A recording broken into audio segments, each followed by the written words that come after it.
You know what keeps me up at night? It's watching good people, hardworking, decent folks in their 40s, 50s, 60s, suddenly realize they've been financially bleeding out for decades without even knowing it. Look, I'm not here to tell you to skip your morning coffee or cut coupons.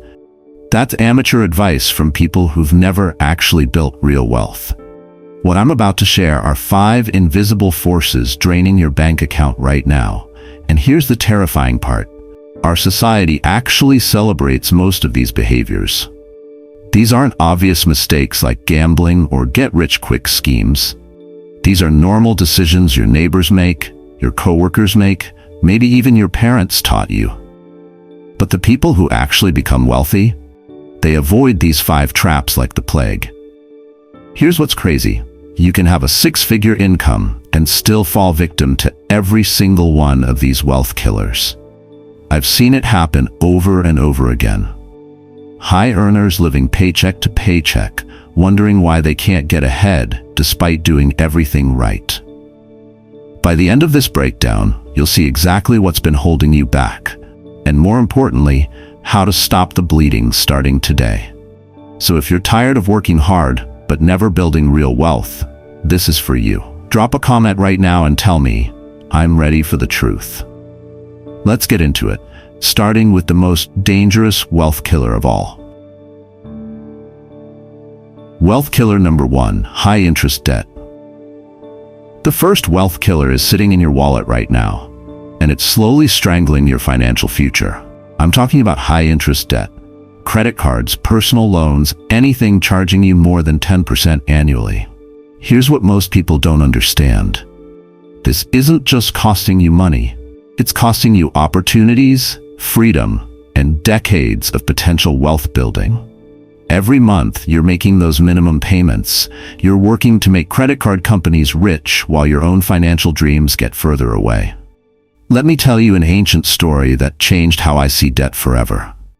In the Babylonian text, The Richest Man in Babylon, there's a character named Dabasir who becomes a slave, literally a slave with chains, because of his debts. One day, his master asks him a profound question. Do you have the soul of a slave or the soul of a free man? Dabasir realizes something shocking. His debt didn't just take his money. It took his freedom to choose his own path, to make his own decisions, to live life on his terms. He was working every day not for himself, but for the people he owed. Now, we don't have physical slavery for debt in modern America. But here's the brutal truth nobody wants to say out loud. When you're sending $500, $1,000, or $2,000 every month to credit card companies and lenders, you're not free. You're trapped in a financial prison of your own making. But that's just the obvious part. What I'm about to say is what makes the difference between people who escape this trap and people who stay stuck there their entire lives. The real damage of high-interest debt isn't just the money you're paying, it's the wealth you're not building. If you're paying $500 monthly toward credit card debt at 22% interest, that's not just $6,000 a year disappearing. That's $6,000 that could have been invested and growing. Over 30 years with 8% returns, that money would have grown to over $680,000. You didn't just lose $6,000 on. You lost $750,000 in potential wealth. Here's your actionable step. List every debt you have, from highest interest rate to lowest. Attack the highest rate debt with every extra dollar you can find. Cut expenses, work extra hours, sell stuff you don't need, whatever it takes. Pay minimums on everything else, but destroy that high-interest debt like your future depends on it. Because it does. There's an old Jewish proverb that says, "The borrower is servant to the lender." Think about that. Every debt payment is you serving someone else's financial goals instead of your own. You're building their wealth, not yours. And what I'm about to say is what makes the difference. Getting out of debt isn't just about math. It's about reclaiming your freedom to make choices. When you're debt-free, you can take risks, change careers, and invest in opportunities. When you're drowning in payments, you're stuck wherever you are. Wealth killer number 2, ignoring inflation. Wait, there's something you need to pay attention to if you don't want to lose everything.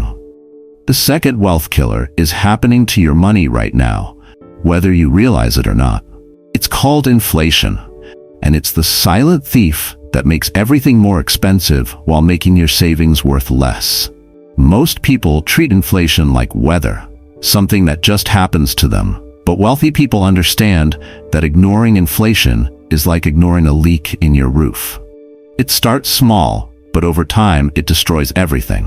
Here's a reality check. 4 years ago, a decent lunch cost $8. Today, that same meal is $12 or $13.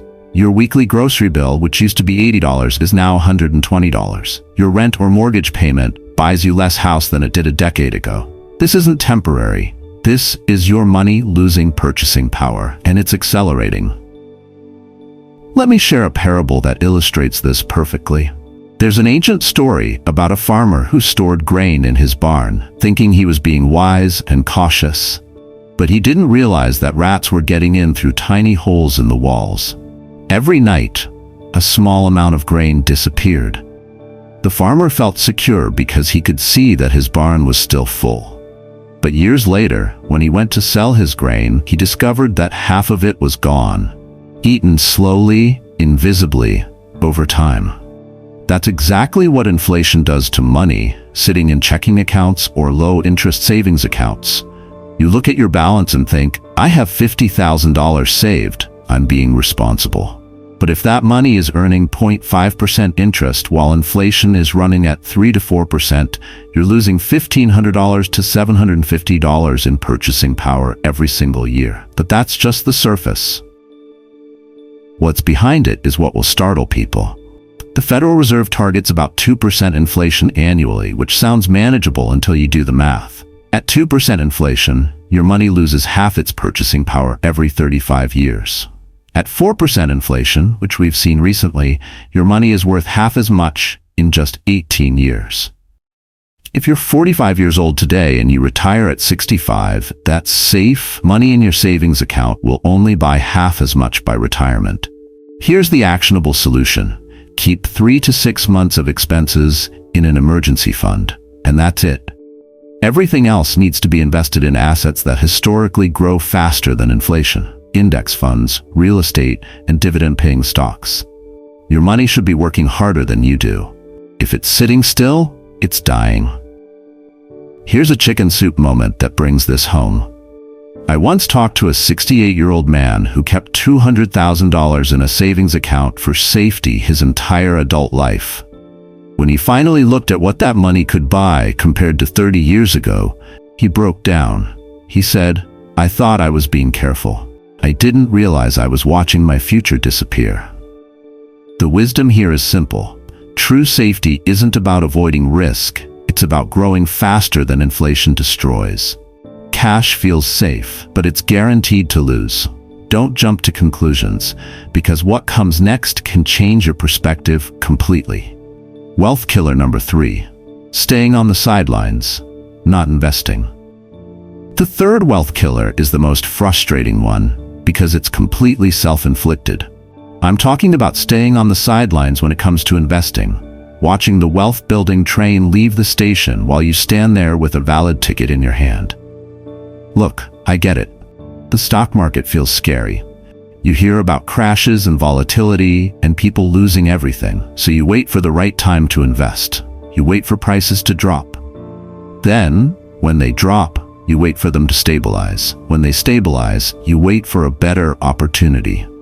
And suddenly, 20 years have passed, and you've missed out on compound growth that could have made you wealthy. Here's the brutal truth. The stock market has averaged around 10% annual returns over the past century, including the Great Depression, multiple recessions, world wars, and every crisis you can imagine. Patient investors who stayed the course built tremendous wealth, but the average person finds every excuse to avoid participating. Let me tell you a biblical parable that perfectly illustrates this. There's a story about a master who gave 3 servants different amounts of gold to manage while he traveled. 2 servants invested their gold and doubled it. The third servant buried his gold in the ground to keep it safe. When the master returned, he was furious with the third servant, not because he lost the money, but because he was too afraid to let it grow. The master said something profound. "You wicked, lazy servant, you should have at least put my money with the bankers so it would earn interest." Even 2,000 years ago, people understood that hiding money doesn't protect it, it wastes it. And it's in the next section that many people make mistakes without even knowing it. Here's research from Fidelity that should make your jaw drop.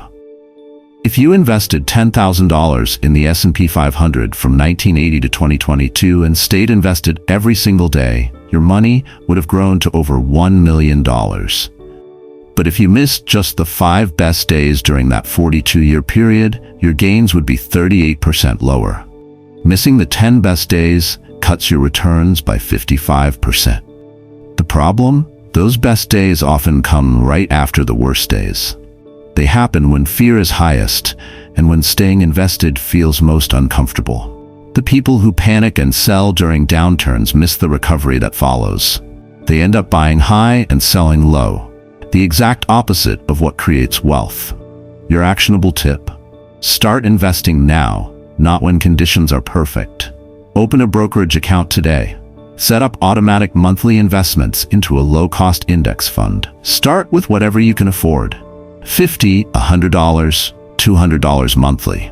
The amount matters less than developing the habit and letting time do the heavy lifting through compound growth. Here's a quick story that changed my perspective. A woman started investing $200 monthly at age 35. Her friend waited until 45 to start, thinking she'd invest more to catch up. By age 65, the first woman had over $180,000. Her friend, even investing $300 monthly, only had $95,000. Time in the market beat timing the market, and it wasn't even close. The principle: investing isn't about being smart or lucky, it's about starting early and staying consistent. Every month you wait is a month of compound growth you'll never get back. Wait, the most important part is in the following story. Wealth killer number 4, lifestyle inflation. The fourth wealth killer is socially acceptable financial suicide, and it's the reason why people making 6 figures often live paycheck to paycheck. It's called lifestyle inflation, when your spending automatically increases to match your income, ensuring you never actually get ahead, no matter how much you earn. Here's how it typically works. You get a raise or land a better job. Suddenly you deserve a nicer apartment. You upgrade your car because the old one doesn't match your new status. You start eating at more expensive restaurants. Each decision seems reasonable in isolation, but collectively, they consume every extra dollar you earn. The insidious part? Lifestyle inflation feels like progress. You're living better, driving nicer cars, wearing better clothes. Your friends see these upgrades as success. But financially, you're running in place or going backward because your expenses are growing faster than your wealth.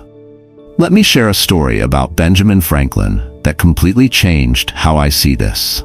A young tradesman once came to Franklin complaining he couldn't save money despite working hard and earning well. Franklin asked him to track every expense for 1 month. When they reviewed it together, Franklin showed him that the man was spending money on small upgrades and conveniences that added up to more than his rent. Franklin told him something brilliant. Beware of little expenses. A small leak will sink a great ship. But it gets worse. When you upgrade your lifestyle, you don't just increase expenses for that month or year. You reset your baseline expectations for what normal looks like. That expensive apartment becomes your new minimum standard. That luxury car payment becomes a fixed part of your budget. You've essentially given yourself a pay cut disguised as an upgrade. Here's where it gets really dangerous. Lifestyle inflation creates what economists call the hedonic treadmill. You get temporary satisfaction from the upgrade, but then you adapt to your new normal. The fancy apartment stops feeling special. The expensive car becomes just your car, but the payments remain, and now you need even bigger upgrades to get that same feeling of progress. Meanwhile, compound interest is working against you instead of for you. Every dollar you spend on lifestyle inflation is a dollar that can't compound over decades. If you upgrade your housing costs by $500 per month, that's not just $6,000 per year. Invested over 30 years at 8% returns, that money could have grown to over $680,000. You literally traded potential financial independence for a slightly nicer living situation. Your actionable step is this. When you get a raise or bonus, immediately increase your investment contributions by at least 50% of that increase before you spend a single dollar. If you get a $500 monthly raise, add $250 to your retirement account that same day. Lock it in. Make it automatic. Then, and only then, can you consider lifestyle improvements with what's left. Here's a chicken soup story that stuck with me. A father gave his son 2 jars when he got his first real job. He said, "Every time you get paid, fill the future you jar first. Only after that jar gets its share can you fill the today you jar." Years later, when his friends were drowning in payments and stress, the son had investments growing quietly in the background, giving him options they didn't have. He realized his father taught him that your future self is counting on your current self to make smart decisions. The wisdom principle here is straightforward. Let your wealth grow first, then let your lifestyle catch up slowly. The wealthy build wealth in private, then live well publicly. Most people do the opposite. They live well publicly while struggling privately. It sounds simple, but the hardest part is what's about to be told next. Wealth killer number 5, the car trap. The 5th wealth killer is sitting in your driveway right now, and it's one of the biggest financial mistakes Americans make repeatedly throughout their lives. I'm talking about cars, specifically the way most people buy them. Look, we've been conditioned to see cars as extensions of our personality, symbols of success, rewards for hard work. But from a wealth-building perspective, they're money pits on wheels, and the financing makes it even worse. Here's the brutal reality. The average new car loses 20 to 30% of its value in the first year alone. Not after a few years, the first year. By year 5, it's worth maybe half of what you paid. You bought an asset guaranteed to lose money faster than almost any investment you could make. But the depreciation is just the beginning. The average car payment in America is now over $700 per month for 6 to 7 years. Add insurance, gas, maintenance, and registration, and you're looking at $12,000 to $15,000 annually just to own a vehicle. Most people will go through multiple cars in their lifetime, spending hundreds of thousands of dollars on depreciating assets while building zero wealth from those purchases. Let me tell you something that many people regret for the rest of their lives, just because they didn't realize it in time. Here's the math that should make you angry. If instead of making a $700 car payment, you invested that money in index funds averaging 8% returns, you'd have over $800,000 after 30 years. But most people will finance 3, 4, or 5 cars during that time, each one losing value the moment they drive it off the lot. There's a story about Marcus Aurelius, the Roman emperor and philosopher, who was known for living modestly despite having access to unlimited wealth. He wrote, "Very little is needed to make a happy life. It is all within yourself, in your way of thinking." This applies perfectly to cars. A reliable used car gets you to the exact same destination as a brand new luxury vehicle. The only difference is that one makes you poorer, while the other lets you build wealth. And what I'm about to say is what makes the difference between people who look successful and people who actually are successful. The car trap is especially dangerous because the decision feels rational in the moment. You need reliable transportation for work. You want safety features for your family. You deserve something nice after working hard. All these justifications seem reasonable, but they're often covering up the real motivation, wanting to project success to others. Here's the irony. The people actually building serious wealth often drive modest cars. Warren Buffett famously drove the same Cadillac for decades and only upgraded when his daughter insisted. Many self-made millionaires drive vehicles that are several years old and completely paid off. They understand that cars are tools, not investments, and they allocate their money accordingly. Your actionable solution: buy a reliable used car that's 3 to 5 years old, when most of the depreciation has already occurred. Brands like Honda, Toyota, and Mazda are known for lasting 200,000 plus miles with proper maintenance. Pay cash if possible, or finance for the shortest term you can manage. Think of your vehicle as a tool that gets you from point A to point B. Nothing more, nothing less. Here's a quick story that changed my perspective. I once met a millionaire at a coffee shop who drove a 12-year-old Honda Civic. Someone asked him why he didn't buy a nicer car now that he could afford it. He smiled and said, "I could buy 10 luxury cars with cash today. But you know what I'd rather have? The freedom to never worry about money again.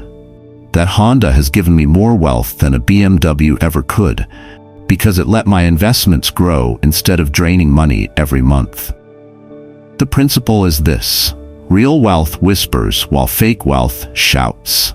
Every month you're not making a car payment is a month you can invest that $700 instead. Every year you keep a reliable used vehicle instead of upgrading is another year of compound growth for your investments. All of the above will be meaningless if you miss the last detail.